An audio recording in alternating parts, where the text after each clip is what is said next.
Good morning sa inyo guys. Ito na naman ang bagong work namin ngayon. Isuso Elf. Yan.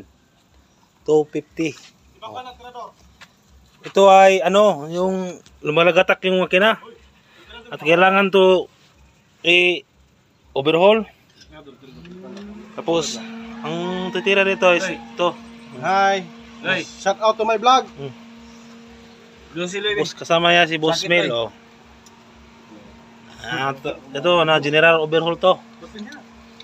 Oh. Shout out to my vlog, guys.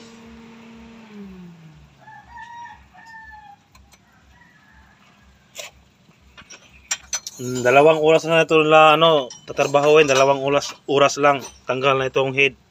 Ay, head yung lahat-lahat.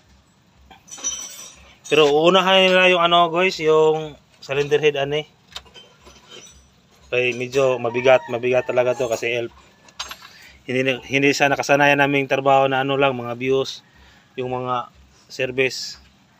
Ito ay mabigat. Ito ang kasama ko, tirador to yung mga heavy, kaya kami tumanggap ng Elf ngayon kasi tirador to ng heavy equipment. Oh. Sisilod sa akin. Oh, sisilod daw sa kanya. Kaya guys, sinugdan na niya. Oh, ito na siya. Tara, tos. Idol. Ano pangalan dyan, sir? Ano? Anong night tube? Return. Oh, na guys, pakita lang na ako sunod video ang guys. Kung update na ako ang sunod video bungkag nila guys. Oh, dan salamat sa inyo guys. Welcome.